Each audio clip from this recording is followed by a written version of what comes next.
네, 안녕하세요. 우리 초등학생들의 마음, 생활, 학습 독립에 도움을 사다리가 되어드리는 초등생활 처방전의 이서윤입니다. 제가 이제 학년별로 이 국어공부법에 대해서 이번 영상에서 말씀드리겠다고 했습니다. 지난 영상에서요, 이 초등 국어에서 가장 중요한 두 가지, 그렇죠. 이 다양한 텍스트 읽기 경험이 밥이라고 한다면 어휘, 독해, 글쓰기에 있어서의 프로젝트를 반찬이라고 생각을 하면서 한번 넣었다 뺐다 이런 식으로 해볼 수 있다라고 말씀을 드렸습니다.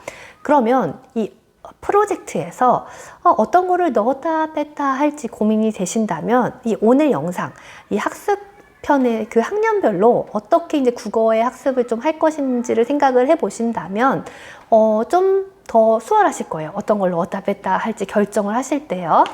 그래서 한번 이제 학년별로 말씀을 드려보도록 할게요. 자, 1학년 한번 가보도록 하겠습니다. 자, 1학년에서 가장 중요한 거는 무엇일까요? 그렇죠. 이 한글 읽기 독립이 되겠습니다.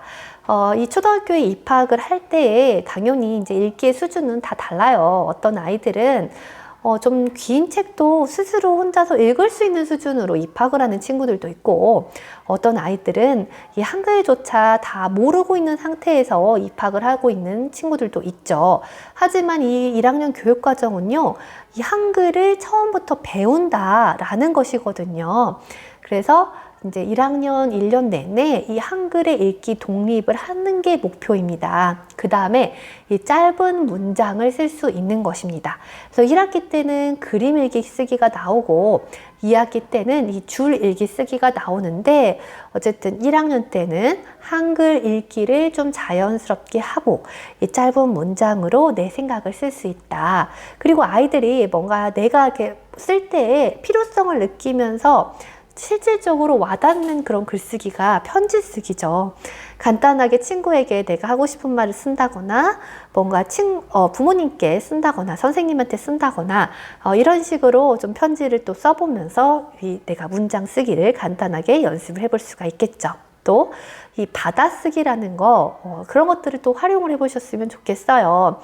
우리가 받아쓰기가 좋은가 좋지 않은가를 떠나서 이 문장을 자꾸 써보고 정확하게 이렇게 외워보고 익혀보고 하는 것은 필요합니다. 그래서 이 저학년 때는 받아쓰기를 좀 더 열심히 한다라고 생각을 해보시면 좋겠습니다. 네, 그 다음은요, 이제 2학년 때는요, 텍스트 양을 조금 더 늘려야 되겠죠. 교과서만 보셔도 텍스트 양이 꽤 늘어났습니다. 그리고 책을 읽을 때 이제 우리가 저학년 문고라고 나오는 그런 나의 또래가 나오는 그런 이야기책 위주의 책들을 또 읽어보면 재미있고요.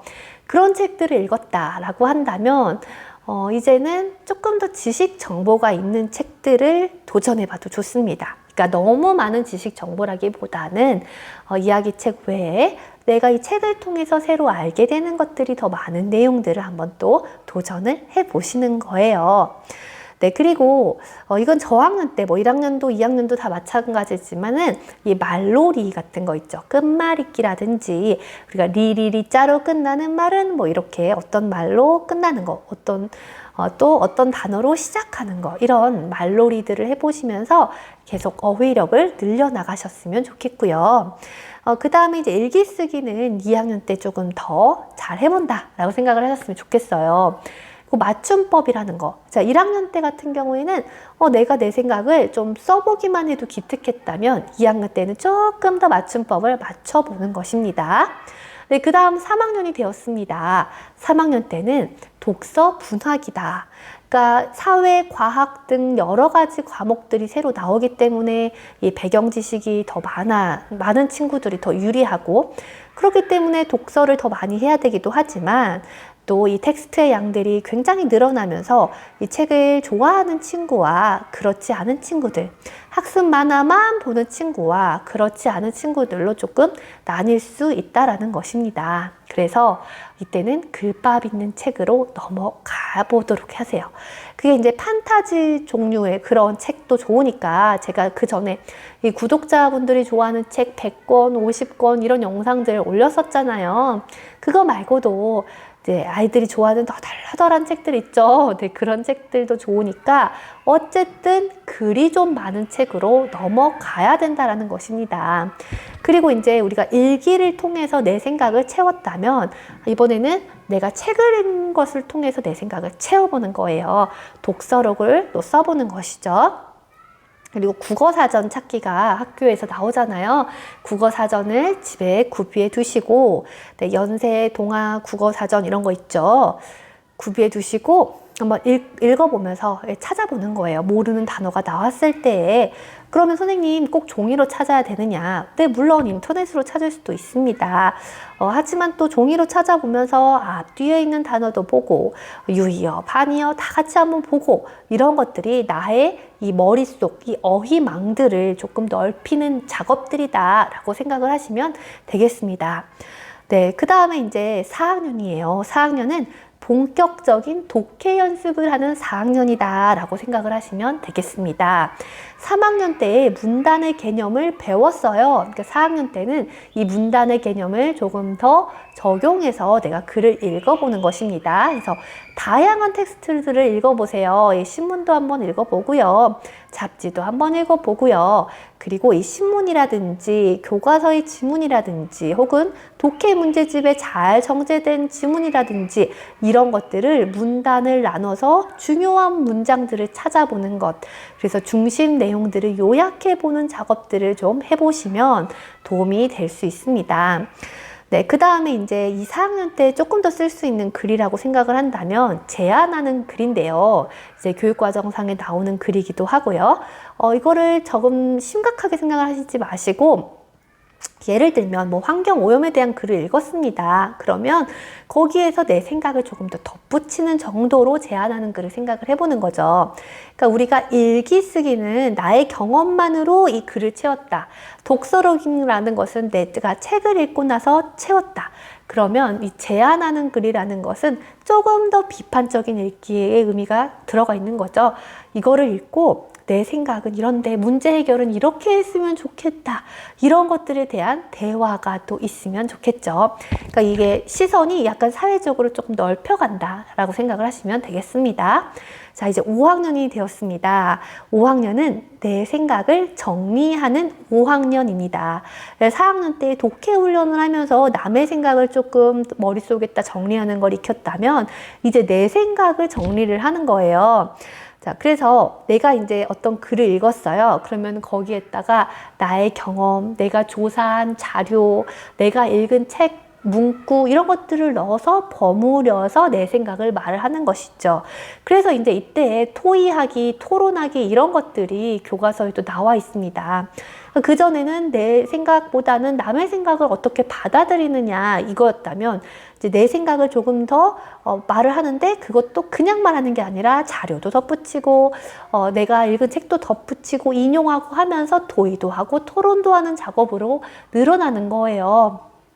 그렇기 때문에 이때 독서라는 것은 계속해서 기본으로 수준이 올라가야 되고 글쓰기라고 한다면 좀 주장하는 글쓰기를 몇 번 연습을 해볼 수 있다. 혹은 신문을 읽고 그다음에 또 뉴스를 보고 나서 그거에 대한 내 생각에 대해서 같이 가족들끼리 토의, 토론 이렇게 이름을 붙이기 거창할 수도 있지만 대화를 해본다 라고 생각을 해보시면 되겠습니다. 자, 그 다음 6학년입니다. 6학년은 논리가 더해지는 6학년이다 라고 좀 정리를 해보시면 좋겠습니다. 자, 5학년에 비해서 독서도 계속해서 올라가서 정말 숙련이 되었다면 성인 수준의 독서도 가능하겠죠. 고전 읽기도 충분히 가능할 수 있고요. 그래서 이 주장하는 글, 그리고 이때 여기에서는 관용 표현을 활용한다라든가 이런 것들이 교과서에 나오거든요. 그래서 어휘망 자체가 계속해서 늘어나는 거예요. 관용 표현도 배우고 단순히 좀 형태적인 것에 집중을 했던 저학년, 맞춤법을 맞추고 했던 것이라면 이제는 좀 함축적인 의미가 더 들어가 있는 속담이라든지 관용 표현이라든지 이런 것들을 배우고 그런 게 내 글이라든지 내 생각에 들어갈 수 있도록 해주시는 것이죠. 그래서 이 글을 딱 쓰고 나서 다시 한번 고쳐 써보기도 하고 같이 영화를 보고 나서 그 영화에 대해 이야기도 해보기도 하고 왜냐면 영화 감상문 쓰기가 또 교과서에 나와 있거든요. 그래서 점차 이 내가 접하는 그런 매체나 텍스트는 더 넓어지고 거기에 내 생각이 더 계속 더해지는 것이 학년이 올라가면서 할 수 있는 것이다. 그래서 독서는 계속해서 수준은 쭉 올라가면서 뿌리를 잡고 가세요. 그 다음에 저학년 때에는요, 좀 형태적인 어휘에 집중하면서 맞춤법을 맞춰가고, 고학년으로 올라가면서는 조금 더 한자어, 속담, 관용 표현 이렇게 의미적인 부분에 더 확장이 되어 가고, 글쓰기도 이제 일기쓰기, 독서로 그 다음에 나의 생각을 더하는 주장하는 글까지 이렇게 확장이 되어 간다라고 생각을 하시면 좋겠습니다. 네, 그래서 오늘 학년별로 국어 공부법에 대해서 말씀을 드렸는데요. 다음번에는 어휘와 독해와 글쓰기에서 조금 더 구체적으로 어떻게 보면 좋을지 말씀을 드리도록 하겠습니다. 그럼 다음 영상에서 찾아뵐게요. 안녕히 계세요.